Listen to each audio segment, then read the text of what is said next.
তোমার বিবি দুনিয়াতে বাচ্চারা খালাস করতে পারে নাই, তোমার বিবি বাচ্চা সহকারে ইন্তেকাল হয়ে গেছে রে যুবক। আমরা গ্রামের মানুষ সবাই মিলে তাকে কবরবাসী করে দিছি।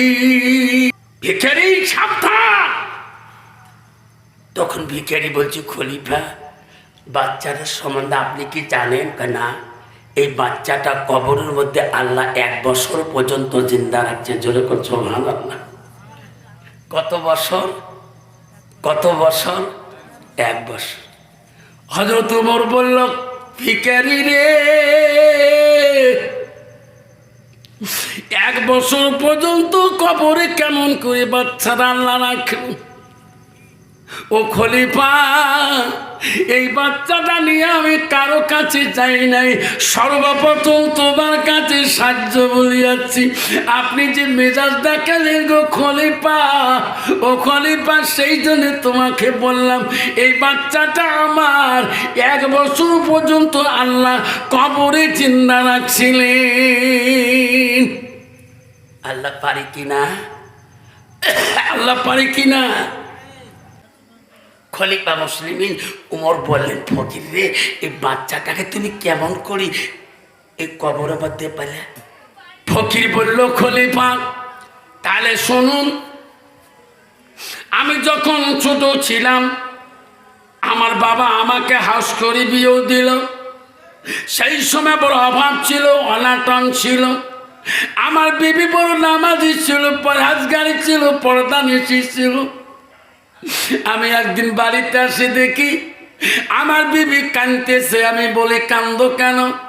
ওগো স্বামী, তোমার বাবা মারা গেল, মাও মারা গেল, এই সংসারে আমরা 2 জন। স্বামী গো, কয়দিন থাকি ডাকে আছি গো, খিদের জ্বালা সহ্য করতে পারি না, না খেয়ে আল্লাহর ইবাদত করি।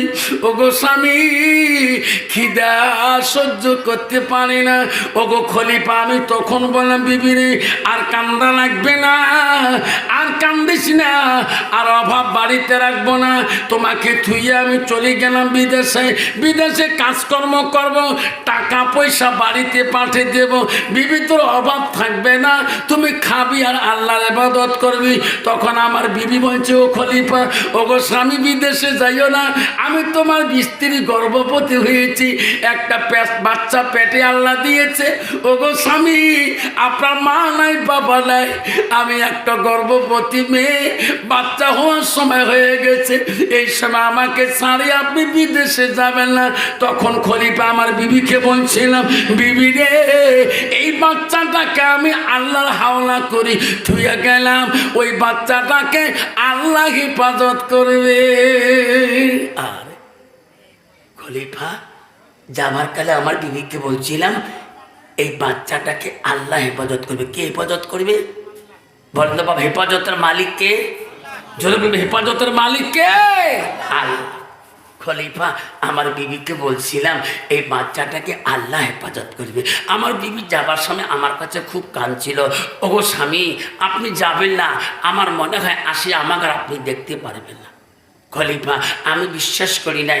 আমার বিবিকে বলছিলাম, আমি আল্লাহর কাছে তাওয়াক্কাল তো করলাম, আল্লাহ আমার বিবির পেটের বাচ্চাকে দায়িত্ব তোর কাছে দিলাম। আল্লাহ তুই হেফাজতের মালিক, আল্লাহ তুমি সমস্ত রক্ষার মালিক। জোরে কোন ঠিক না? ঠিক। ও খলিফা, আমি বিদেশে চলে গেছিলাম। আমার বিবি যখন বাড়িতে প্রসবের জ্বালা যন্ত্রণা উঠে গেছিলেন, গ্রামের মহিলারা আসছিলেন, আমার বিবির পেটের বাচ্চাটা খালাস করতে হবে, হবে না? খলিফা গো, আমার বিবির পেটের বাচ্চাটা খালাস করার জন্য গ্রামের কত জ্ঞানী গুণী মহিলা আসছিলেন। আমার বিবির পেটের বাচ্চাটা খালাস করতে পারে নাই। আমার বিবি বাচ্চাটা পেটে রাখি ইন্তেকাল করেছিলেন। খলিফা, গ্রামের মানুষ তো জানে না আমার ঠিকানা, আমি যে দেশে থাকি। আমার অপেক্ষা করে নাই। আমার বিবির পেটে বাচ্চা ছিল, বাচ্চা সহকারে কবরে রাখে দিছিল। আরে খলিফা, আমি বহুদিন পরে পয়সা করে নিয়ে বাড়িতে আসলাম। বাড়িতে আসি দেখি আমার বাড়িতে জঙ্গল হয়েছে, আমার বাচ্চা নাই, আমার বিবিও নাই। আমি গ্রামের মানুষকে বলি, ভাই আমার বিবি কই, আমার বাচ্চা কই, আমার বাড়িতে জঙ্গল হয়েছে কেন? গ্রামের মানুষ বলে, যুবক রে, তুমি যখন বিদেশে গেছিলা, তুমি বিদেশে যাওয়ার পরে তোমার বিবি প্রসবের জ্বালা যন্ত্রণা উঠছিল। গ্রামের জ্ঞানী গুণী মহিলারা গেছিল, তোমার বিবি দুনিয়াতে বাচ্চারা খালাস করতে পারে নাই, তোমার বিবি বাচ্চা সহকারে ইন্তেকাল হয়ে গেছে রে যুবক। আমরা গ্রামের মানুষ সবাই মিলে তাকে কবরবাসী করে দিছি। বাবা যদি কেউ মারা যায়, তার যদি কোনো ওয়ারিশ না থাকে, কত বাবা তার কবর হবে কিনা? গ্রামের মানুষ তার কবরস্থানে নিয়ে যাবে। কত পাগল রাস্তাঘাটে মরে, টুপি মাথায় দিয়ে মরে। আমার গোলগঞ্জ রেল স্টেশনে একটা পাগলা ভিখারি ছিল, রেল স্টেশনের টুপি মাথায় দিয়েছিল, ওখানে মারা গেছিলেন। আমরা মাদ্রাসার ছেলেগুলো আমি মাটি দিয়েছিলাম কবরস্থানে। রেল ডিপার্টমেন্ট অফিসার বলছিল, যদি তোরা না নিয়ে যান তাহলে আমরা তাকে শ্মশান ঘাটে নিয়ে যাব। বাবা, যার মাথায় টুপি আছে, দাড়ি আছে সুন্দর, হাতে একটা লাঠি আছে, দুইটা আছে, জানা যায়নি একটা মুসলমান, যেরকম ঠিক না আমি ঠিক। ও যুবক রে, তোর বিবি যখন মারা গেছে, আমার গ্রামের মানুষ সবাই মিলে কবরবাসী করে দিছে। খলিফা রাত্রি কাল হয়ে গেল, আমি পাশের বাড়িতে ঘুমাইলাম। বিবির ভালোবাসা অন্তর থেকে আমার যায় না। বিবিরে, যেদিন আমি বিদেশে যাই সেদিন তুমি আমাকে বারবার বলছিল, স্বামী গো, মনে হয় তুমি আর আমাকে দেখতে পারবা না। ও গো খলিফা, আমি বুঝতে পারি নাই আমার বিবি আমাকে সারি দুনিয়ার থেকে চলে যাবে। ও গো খলিফা, আমি রাত্রি কাল হয়ে গেল, আমি গভীর রাত্রে আমি একটু বাইরে আসলাম, বিবির মোহব্বতে আমি বাইরে আসি, একটু জরুরত করলাম। এমন সময় দেখি ওই বাড়ির পাশে একটা আগুনের মতন আলো দেখা যায়, জমিন থেকে আকাশ পর্যন্ত আলোটা দীপ দীপ করে জ্বলে। আমি ভয় পাইলাম, ঘরের ভিতরে যা ঢুকলাম, এটা কিসের আলো গো? ওইখানে বহুদূর আলো দেখা যায়, জমিন থেকে আকাশ পর্যন্ত আলো।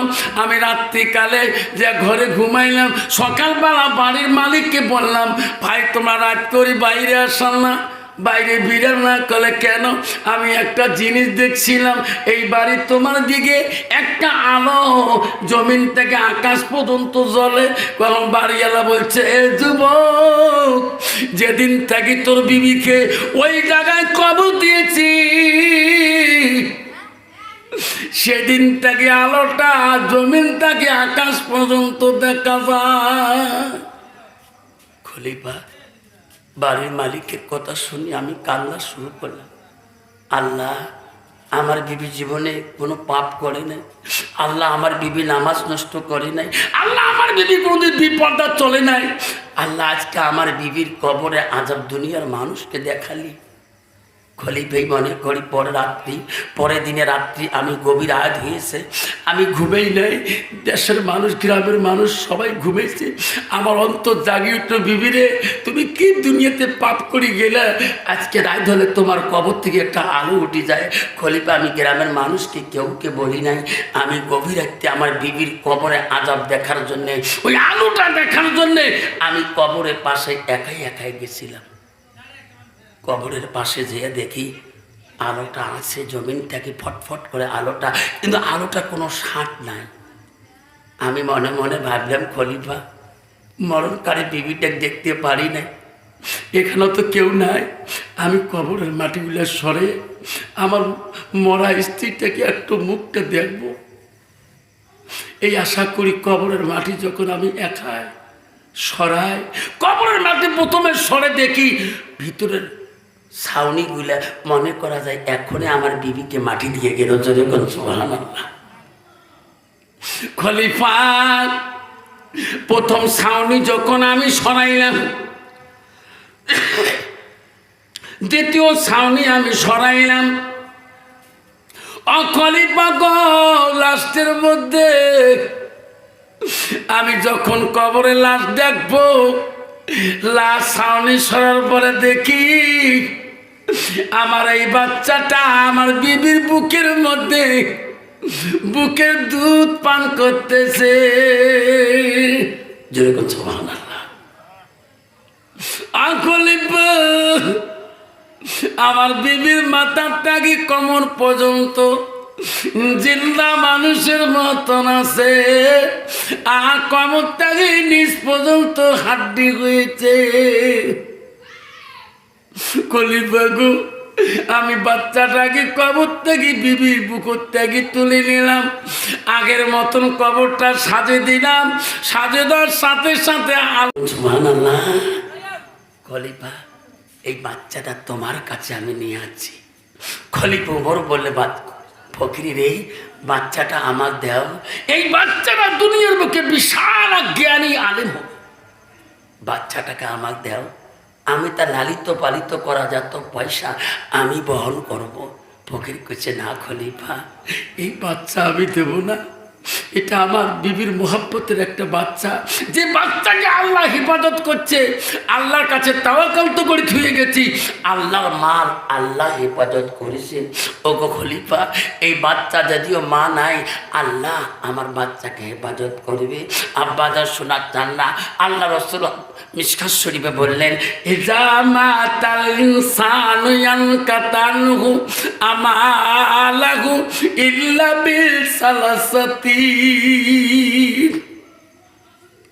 নবী বললেন, মানুষের মৃত্যুর পরে মানুষের সৎ আমলগুলা, নেক আমলগুলা কবরে গেলে বন্ধ হয়ে যাবে। নবী বলে, ইল্লা মিন সালাসাতিন, তিনটা আমল কবরবাসীর বন্ধ হবে না। নবী বলেন, কোন কোন আমল বন্ধ হবে না? এক নম্বর নবী বলো, সাদাকাতুল জারিয়া, আলমিহিয়ান তাফাহু বিহি শাইয়ান, আওলাদুন সালিহুন ইয়াদুলাহু। নবী এক নম্বর বলল, যে সন্তান পৃথিবীর জমিনে ওই মার নামে, বাবার নামে, দাদার নামে, দাদুর নামে সাদগা করবে, দান খয়রাত করবে, ওই দানটা বন্ধ হবে না। মা বাবা তার সওয়াব কবরে শুয়ে শুয়ে পাবে। নবী দুই নম্বর বলল, আলমিহিয়ান তাফাহু বিহি শাইয়ান, যারা দুনিয়াতে এলেম শিখবে, এলেম প্রচার করবে, তার সন্তান যত এলেম প্রচার করবে, প্রতিটা এলেমের হরফের পরিবর্তে তার মা কবরে, বাবা কবরে শুয়ে শুয়ে সব পাবে। নবী বলে, আওলাদুন সালিহুন ইয়াদুলাহু, নেক সন্তান যদি হয়, যতবার মা বাবার জন্য দোয়া করবে, সেই দোয়া কবরের মধ্যে সঙ্গে সঙ্গে কবুল হয়ে যাবে। যেরকম সুবহানাল্লাহ। আব্বাজান, আজকে এই বালারঘাটের জমিনে আমি যাচ্ছি, আপনারা গুসা হয়েছেন বাবা? গুসা হন নাই? এই কবরটা আমার কবরস্থানে প্রয়োজন আছে কি না? আজকে কার কার মা নাই, বাবা নাই, এই মাটাকে কবরে একটা মাটিতে শান্তিভাবে এতদিন ঘরের কাঞ্চে সঞ্চে, বাগানের গাছের গোড়ে, আমের গাছের গোড়ে পুঁতে রাখছি। আজকে একটা কবরস্থান যদি থাকে, এই একটা আলেম যদি কবরস্থান থাকে, একটা নেককার বান্দা যদি কবরস্থানে শুয়ে থাকে, তার ওসিলা করে আল্লাহ বাকি কবরগুলোকে আল্লাহ মাফ করে দিবে। যতক্ষণ সুবহানাল্লাহ। সেই জন্য বাপজন আমার, সেই আপন মাটার জন্যে, আপন বাপটার জন্যে আজকে এই কবরস্থানে মাটির কেনার জন্যে আজকে একটা কবরস্থান কমিটি, এই বালারঘাটের যুবক কমিটির একটা জলসার আয়োজন করেছে। আজকে বাবা এই জলসার আয়োজন ওসিলা করে একটা বাপ যদি বলেন, হুজুর আমি এই কবরস্থানের মাটির জন্যে, আমি আমার বাবার জন্য 5,000, আমার মার জন্য 5,000 টাকা, আমি কবরস্থানের মাটি কেনার জন্য আমি 10,000 টাকা আমি ওয়াদা করে গেলাম। হুজুর যাতে আমার লাশ ওই কবরস্থানে হয়, হুজুর আমার বিবির লাশ যাতে ওই কবরস্থানে হয়, আমার সন্তান পরিবার যাতে লাশটাই কবরস্থানে হয়, এত কবরস্থান যত লাশ থাকবে, এত আল্লাহওয়ালা লোক থাকবে, ওলামা দিন থাকবে, আল্লাহ ওলি থাকবে, ওই কবরস্থানে কবরে আযাবগুলো আল্লাহ মাফ করে দিবে। যখন সুবহানাল্লাহ।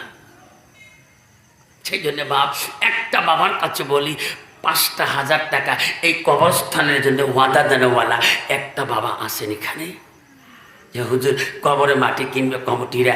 আমি তো বুঝি নাই যে 12টার পার হলে লোক থাকে না, আমি জানি না কালকে মালদার মধ্যে বগুড়া পর্যন্ত লোক ছিল, কিন্তু বাপজন আমি জানি না বালারঘাটের মানুষ 12টা নাই বাজতে লোক চলিয়ে যায়, যে মানুষে আজকে আসে নাই, এর জন্য বাপ আমি অনুরোধ করি, 12:30 বাজে গেছে বাপজন, একটা বাপ যদি বলে হুজুর আমি ওয়াদা দিলাম হুজুর, আজকে দিতে পারি না হুজুর, আমার মা কবরে চলে গেছে হুজুর, আমার আব্বা কবরে চলে গেছে হুজুর, আমি 10,000 টাকা এই কবরস্থান মাটি কেনার জন্যে আমি কমিটির কাছে একটা প্রতিশ্রুতি দিলাম, আমি রেখে দিলাম হুজুর, আমি কমিটির হাতে আমি টাকাটা পছন্দ সময় মতো পৌঁছে দেবো।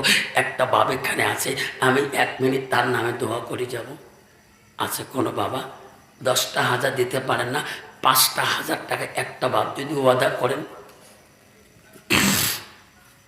দানকারীর পিঠা মাথা সুখে রাখো কবরে,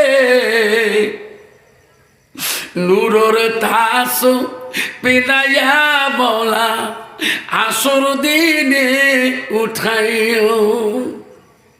একটা বাবা ওয়াদা করিবেন 5,000 টাকা, দোয়া করি যাব আমি আফসার মহলানা। 5,000 টাকা একটা বাপ এই কবরস্থানে মাটি কিনবে, তার পয়সার মধ্যে তোমার টাকা ঢুকে যাবে। এই উসিলা করি তোর নেক্সট সন্তান উসিলা করি তোমার বাবার কবর মার কবরটা আলা জান্নাতের বাগান রাখে দেবে।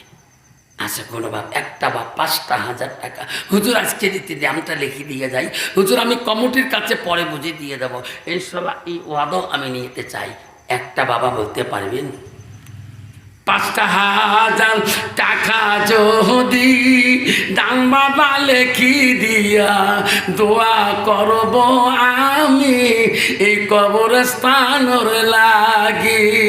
5,000 টাকা বাবা দিবেন, বাবা লেখি দান করিবেন, মা বোনারা পর্দার ভিতরে থাকি। 5,000 টাকা ওয়াদা দিয়া যাবেন মা, দোয়া করবো আমি আফসার মাওলানা বসি। একটা বাপ 5,000 টাকা হুজুর আজকে দিতে পারি না, নামটা লিখে দিয়ে যাই। একটা বাবা আছেন, একজন বাবা আছেন, একটা বাপ যদি বলে হুজুর আমি তোমার কাছে ওয়াদা দিলাম, আমি সময় মতো কমিটির কাছে টাকাটা দিয়ে দেবো, কবরস্থানের টাকাটা। এনারা জমিন কেনার জন্য খুব ইন্তজার হয়েছে কবরস্থান কমিটি। একটা জমিনের দাম কমাতে 12 থেকে 14 লাখ টাকা পড়বে। 1 বিঘে জমি নিবার গেলে আমরা একটা কবরস্থান বানাইলাম, প্রায় 2.5 বিঘে কবরস্থান বানাইলাম। কবরস্থান ঘেরার জন্যে আমরা এমএলএর কাছে অ্যাপ্লিকেশন দিয়েছি। ইসলামিক ফান্ড থেকে কবরস্থান শ্মশান ঘাটে দিতে চাচ্ছিল, আমরা জমিনের কাগজপাতি সব জমা দিছি। বলছে হ্যাঁ, কবরস্থান এবং শ্মশান ঘাটের 2টা ফান্ড আছে সরকারের কাছে, ইতিমধ্যে আমরা পাইয়ে যাব। এই জন্য বাপজন আমার সোনার চানারা আপনারা একটা বাবু যদি বলেন হুজুর আমি 5,000 টাকা এই কবরস্থানে ওয়াদা করে গেলাম, হুজুর আমার মা নাই হুজুর, হুজুর আমার আব্বা নাই হুজুর, আপনি 1 মিনিট দোয়া করে দিবেন, আমি 5,000 দিতে পারলাম না হুজুর, আমি 2,500 টাকা আমি কবরস্থানের জন্য ওয়াদা করে গেলাম। একটা বাবা আছেন, একটা বাপ ওয়াদা করে বলেন, একজন বাপ দানকারী হিরো দান আল্লাহ করে নিও রেজিস্টার, দানের বদলে মওলা বানায় ইমানদার। আছে কোনো বাপ 2,500 টাকা যে হুজুর কবরস্থানে মাটির কমিটির কাছে আমি 2,500 টাকা ওয়াদা করলাম। একটা বাপ যদি ওয়াদা দেন আমি মোনাজাত করে দেবো, তার নাম ধরে ধরি হুজুর এই বালাঘাটে কবরস্থানের যুবক কমিটিরা যেটা আশা করেছে হুজুর আমি সেই কবরস্থানের অংশীদার হতে চাই, হুজুর 2,500 টাকা দেবো কমিটির হাতে। একটা বাবার নাম শুনে দোয়া করতে চাই, তাই যে বুঝতে পারবো বালারঘাটের কবরস্থানের মাটির প্রয়োজন আছে, কবরস্থানের প্রয়োজন আছে। বাবা আমার লেখা 2টা কবরস্থান হয়ে গেছিলেন, কারণ আগে আমরা বাপ দাদা দাদু গাছের গোড়ে এলাই সেই কবরগুলা গরুর ঘোড়া হয়ে গেছে, ওখানে গরুর চারা বানায়, ওখানে খালি করে এটি কেন দাদুর কবর ছিল, এরা দেখো ওই ঘোড়া বানিত হয়, এমনকি গরুও বানিত হতো না। এখানে বাবা কবরস্থান থাকা বড় কাম, বড় দামি, বড় সবের অংশীদার হয়ে থাকে, একটা লাশ যাতে নাপাক জায়গায় না থাকে, এই জন্য কবরস্থান কমিটি, এই জন্য কবরের লাশ। আমার বিয়ের বাড়ির পাশে একটা কবরস্থান ধুবড়ির আছে, ওর নাম হলো 14 মাঠ কবরস্থান, 14 বিঘে। মৌলানা বদরুদ্দিন সাহেব, আমার এমপি সাহেব, এই 14 বিঘে এরিয়াটা ঘিরে দিচ্ছে বিশাল পান্ডরি ওয়াল করে, ইলেকট্রিক লাইট ডিজিটাল একদম, জেনারেটার তাও দিচ্ছিল, কী কয় সোলার লাগিয়ে দিচ্ছে, ফ্রি ইনভার্টার দিয়ে দিচ্ছেন। রাতের 12টার সময় মরামাটি দিয়ে যাচ্ছিলাম আমি, দিনের মতো, দিনের এক সময় এক কয়টা বাজে বাজে লাশ ওই রকম ঘর আছে, 200 লোক পর্যন্ত মাটি দেওয়া, বৃষ্টি হলে মাটি দেওয়া যায়, ওই ঘরের ভিতরে জানাজার হয়ে যায়। এটা ধুবড়ি 14 মাঠ কবরস্থান, ওখানে জানাজার হয়ে যাবে, লাইন যাবে না, ইনভার্টার আছে, লাইন থাকলেও যে কথা, লাইন না থাকলেও সে কথা। বাবা এলে দিদি আস্তে আস্তে করতে হবে, আস্তে আস্তে ধাপ নিতে হবে। এই জন্য আমি একটা বাবার কাছে বলি যে হুজুর আমি আড়াই দিতে পারবো না, হুজুর আমি 1000 টাকা হলো এই কবরস্থানে ওয়াদা করি যাই। একটা বাবা দেখাবেন হাত, একটা বাবা, হুজুর 1000 হলো আমি কবরস্থানে 1000 টাকা দান করলাম। একটা 1000 টাকা দেন বলা নাই, হ্যাঁ, একটা 1000 টাকা দেন বলা নাই, ওয়াদা দেন বলা নাই, একজন বাবা 1000। দেখে রে মলা তাকাইয়া, কি নাম বাবা? নামটি হলো রমজান আলী।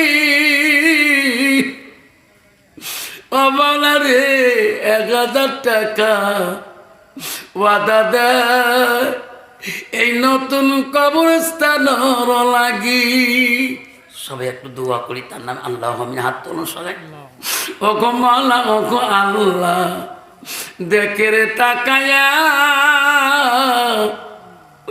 রমজান আলী বাবা আমার এই নতুন কবরস্থানের মাটির টাকা 1000 ওয়াদা দিল মাওলা, নেরে কবুল করিয়া।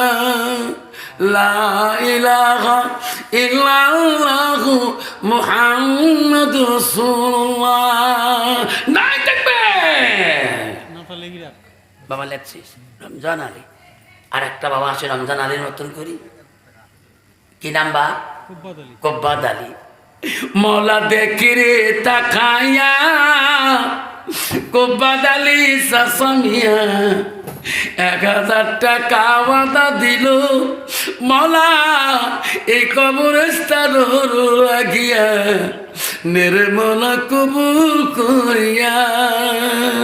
তুমি রহমান, তুমি রহমান, দান করিবেন মা বোনেরা গো,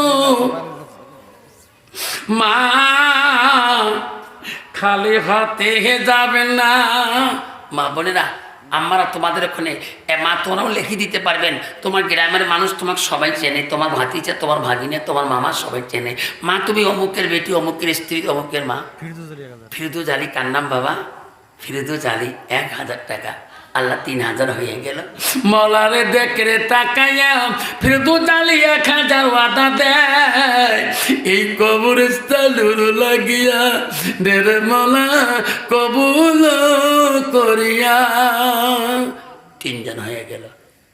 কি নাম বা?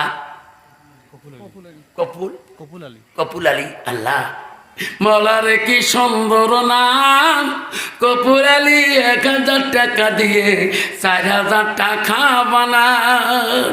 দয়াল মাবুদ তুমি রহমান, তুমি সাত্তার, তুমি গাফার। কপুর আলী 1000 দিয়ে 4000 বানান। আর 1 হলে 5 হবে। কি নাম বাবা? 5000। কি নাম বা? আলম হোসেন। আলম হোসেন। মা বাবা আছে? আছে। আলম হোসেন 5000। নাই থাকবে, আল্লাহু আকবার কোন নাই থাকবে। আল্লাহ আলম হোসেন 5000 টাকা ওয়াদা করলেন। আল্লাহ ও গো মওলা গো, সবাই একটু হাত তোলো। ও গো মওলা গো তুমি রহমান, তুমি সাত্তার। আলম হোসেন 5000 ওয়াদা করে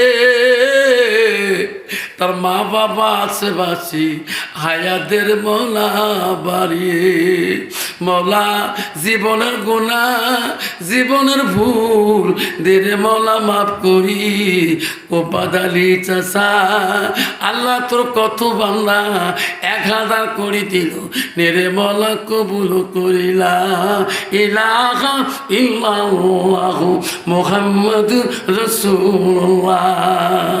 বাবা 9000 হয়ে গেল। আলম হোসেনে 5000 দিয়ে 9000 হলেন, আর 1000 হলে 10000 হয়ে যাবে। আসুন আর একটা 1000 বাবা লিখে দিয়ে যায় যে হুজুর 10,000 পৃথিবীতে 10 জন সাহাবীকে আল্লাহ দুনিয়াতে জান্নাতের সার্টিফিকেট দিয়েছিলেন, তাতে 1 নম্বর সাহাবী ছিল হযরত আবু বকর, যেরকম সুবহানাল্লাহ। আসুন বাবা পৃথিবীতে 10 জন সাহাবীকে আল্লাহ দুনিয়াতে সার্টিফিকেট জান্নাতের সার্টিফিকেট দিয়েছিলেন। আসুন বাবা 10 জন সাহাবী নামে আর একটা বাবা যদি 10,000 টাকা হয়ে যাবে, 10 জন সাহাবী দান করার মতো সবাল আমল নামে লিখে দেবে। আর একটা বাপ হবে 10,000 হবে, আর একটা বাপ 1000 দেয়। ঈশ্বর দোয়া করে দেবো, থাকবো না। আর বাবা আসুন 1000 টাকা আজকে দিতে না পারে নামটা লিখে দিয়ে যাবেন। আর নগদ পেলে আমার মা বোনেরা আমার আম্মারা দান করিবেন। মা বোনেরা খালি হাতে যাবেন না, দানের জন্যে দোয়া করব। কি নাম? মফিজ আলী বাবা আমার ক্যাশ দিয়ে দিচ্ছেন। নাই থাকবে ও গো মলা গো তুমি রহমান,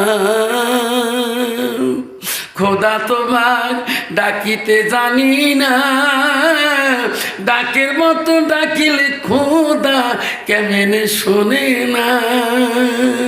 একে ডাকিল মুসা নবী তোর পাহাড়ে গেলেন চলি, খোদার নূরে পাহাড় জ্বলে মুসা জ্বলে না, খোদা তোমার ডাকিতে জানি না। আল্লাহ মফিসালি বাবা 1000 টাকা। কত বাবা? 500। কি নাম বা? ইসমাইল আলী। 500 টাকা ওয়াদা দিয়েছেন। আল্লাহ 10,500 টাকা হলেন, আর 500 হলে 11,000 হয়ে যায় বাবা। কি নাম বা? মফিদুল রফিকুল হোসেন। রফিক মানে দোস্ত। আল্লাহ মফিজুলের জন্য ইনশাল্লাহ একটু দোয়া করবো। আল্লাহ একটু হাত তুলি, সবাই হাত তুলি। ও গো মৌলা ও গো মাবু দেখে রে তাকায়া মলা গো মফিজুল বান্দা তোর দোয়ার আবেদন করে কোন বাসায় লাগিয়া নেরে মৌলা কবুল করিয়া তোর বান্দা রফিকুল 1500 টাকা ওয়াদা করে নেরে মৌলা কবুল করিয়া লা ইলাহা ইল্লাল্লাহু মুহাম্মাদুর রাসূলুল্লাহ। নাই তাকবীর। খোদা তোমার ডাকতে জানি না। কি না? শহরভান বিবি নামে একটা মা, কলিজের মণি মা, 150 টাকা দিয়েছে। আমার মা বোনেরা ফাতেমা চোখ নেলাবলি মরমি হাজারা সামেনা ওমেনা খাদিজা নমিনা হাইচা জুলেখা, আমার যে সমস্ত মা বোন পর্দার আড়ালের মধ্যে আছেন মা, ওখানে কমিটির লোক আছে। ও মা তাদের হাতে 100 200 মা 500 1000 হাতে সোনা গালার সোনা যদি সাদগা পান মার নামে মা বাবার নামে শ্বশুর শ্বশুর নামে সাদগা করে দিয়ে যাও। ওদের একটা সোনার ফুল আছে দিয়ে যান, তাও সাদগা চলে। 500 টাকা দিয়ে দে, মানে 150 টাকা দিছি। আল্লাহ শহরভান বিবি আল্লাহ 500 টাকার মধ্যে 150 টাকা নগদ দিয়েছে, আর 350 টাকা কমিটির খাতে লিখে দিয়েছেন। আল্লাহ শহরভান মারের দান তুমি কবুল করো, জোরে কোন আমিন। আসুন বাবজান আমার আব্বাদান আসুন, আবার সবাই চাবি বসুন, দোয়া করবো ইনশাল্লাহ। বাবা সবাই একটাই হন একে চাবি বসুন, দোয়া করবো ইনশাল্লাহ। বাবা একটু চাবি বসো, হ্যাঁ আসো চাবি বসো, চাবি সবাই আগে বসো। এটা নবীর সুন্নত, মিলিমিলি বসে দোয়া করাটা সুন্নত, একদম মহাব্বত বেশি হবে, সেই দোয়া আল্লাহ আরো সে বেশি কবুল হবে। কমিটির যারা লোক আছেন ভিতরে থেকে আসুন, দোয়া হবে ইনশাল্লাহ। তার পরবর্তী কালকে যেহেতু জলসা আছে, ফজরের নামাজ আছে, কালকে দিনের বেলা আসবেন, বিভিন্ন বক্তা আসছেন, ওনারা শুয়ে ঘুম পাড়তেছেন, তাদের বক্তব্য শুনতে পারবেন। আর আমি মাস্টার মানুষ, সকালে স্কুল যেতে হবে, ইলেকশন আমার 29 তারিখ, আমার এই যে শনিবারে ট্রেনিং আছে পোলিং অফিসার, আমার ট্রেনিং দিতে হবে। আবার 2 দিন ট্রেনিং ফেলাইছিল, স্কুল কাল যেতে হবে। আমার ট্রেনিং অ্যাপয়েন্টমেন্ট লেটার স্কুল আসছিল, আমি হেডমাস্টার ফোন করছিল, আমি বলছি স্যার আমি কালকে সই করে নিয়ে আসবো। যাক বাবজন আমার শোনার চানে না, আপনারা বহুত মহব্বত করিয়ে আজকে জলসার কবরস্থান উন্নতির জন্য এই বালারঘাটের জলসা যে যুবকরা আয়োজন করেছে, এটা আপনার জন্য ভালো হচ্ছে না খারাপ হচ্ছে বাবা? যদি বলেন ভালো হচ্ছে। এটা ভালো হচ্ছে বাবা। 500 কোটি টাকা কি দেওয়া যাবে? তাই দেখেন দেন নাই লেখি 500 কোটি টাকা লিখে দিয়ে যাই যে হুজুর 1000 দিতে পারি না হুজুর, 500 টাকা লিখে দিয়ে যাই। আছে কারো পকেটে হিম্মত আছে, লিখে দিয়ে যাই 500 টাকা, মাত্র 500 টাকা। সবাই দিয়েছেন বাপ, 500 টাকা কমে লিখে দিয়ে যাই হুজুর, 500 টাকা লিখে দিয়ে যাই হুজুর। এই কবরস্থানে কিছু সাদগা আমার দাদা দাদুর নামে দিয়ে গেলাম হুজুর। দাদুর নামে 500 টাকা, দাদিমার নামে 500 টাকা সাদগা করে দিলাম, 1000 হবে হুজুর। দাদিমার নামে 250 টাকা, আমার দাদির নামে 250 টাকা, 500 টাকা হয়ে যাবে। আসুন একটা বাবা আসুন, 500 টাকা দেই ইনশাল্লাহ। তাই বাকি আছেন? কোনো বাবা বাকি আছেন? 500 টাকা